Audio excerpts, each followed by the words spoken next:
Hi everybody, today I wanted to invite you guys into my studio to see the latest piece in my series of Supay paintings. And if you guys want to check out the first video that I did about this series, then click on the link above.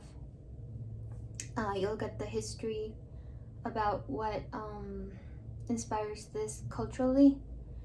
And today I'm going to talk about this painting and how I got here. First off, I started this painting in 2018, and then I sort of lost it in my old studio. I don't know, and this one's kind of little in comparison to my other paintings, so that's how I lost it. But anyway, today I wanted to talk to you guys about this one because it is different from the other ones that I will be showing or have been a part of this series. This painting shows more of the urban aspect of this character, the Supay, because it is a spiritual being for the indigenous mestizo community of Riobamba, Ecuador, which is where I'm from. But it is also a big part of the Three Kings Day parades that they have from December into almost February, right before Carnaval.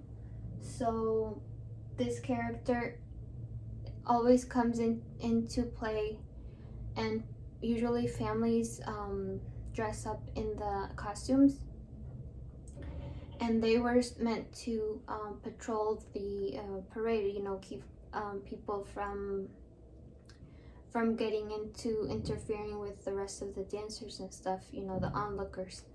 And that's probably why my sister got the reaction she got, or at least one of the reasons. And I talk about this story in the other video at the beginning. It's a story of how the first time I saw them, and it was really funny.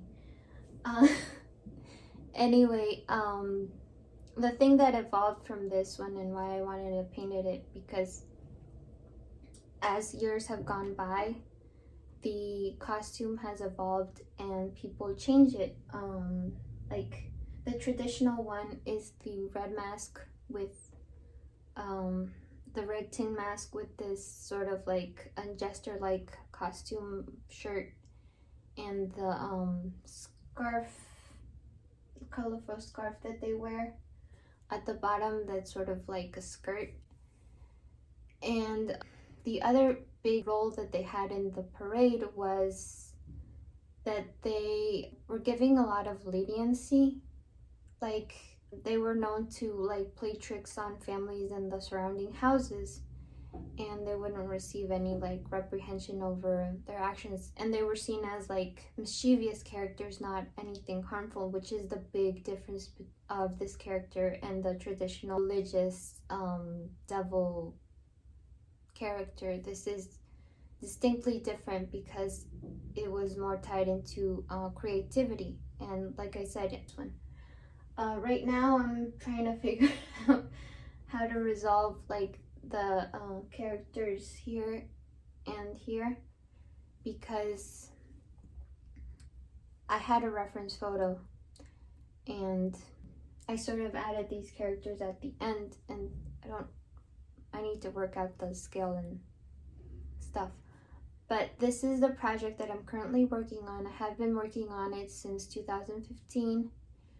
And one of the reasons I chose to do this series was to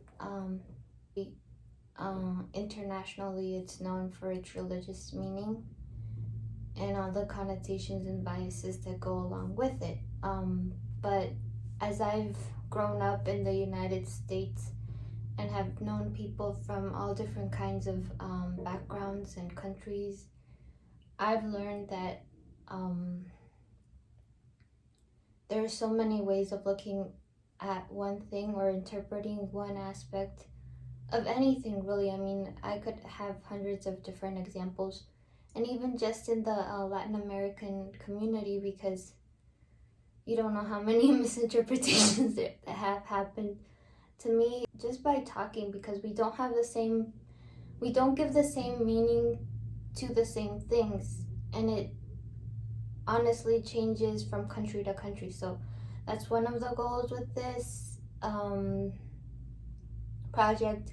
I've also been playing around with the idea of making these into an illustrated book of stories that talk about, or that will represent all of the different cultural aspects and the different meanings that it has for the mestizo indigenous community of Riobamba, as a way of sharing culturally how we are different, but in the same way we're so alike. If you guys want to support this project and help me continue to be able to make videos like this, to continue making paintings of this series, there's a link below. Don't forget to subscribe if you haven't already. And if you want to commission a piece, I've implemented this new thing that Squarespace has that is called AFTERPAY, which allows you to pay in different installments throughout 6-week period. So if you guys want to do that. Also, I've been working towards saving up to rent a bigger studio, because the studio that I now have is really small, and it limits the amount of work that I can do and the size. This one is, I think, 24 by 30 or something like that on the size, or not, maybe even smaller. I don't know how big this is actually, but it is smaller than the pieces that I'm used to making. I hope you guys enjoyed this video. I hope to see you guys next week with another video. I'm planning on doing one in honor of the International Day of Women, and an interesting story that goes along with that, as well as some paintings that I painted a long time ago that go along with this and go along with a different series that really gave me the biggest success, I think, that I've had so far. Anyway, thank you for sticking around.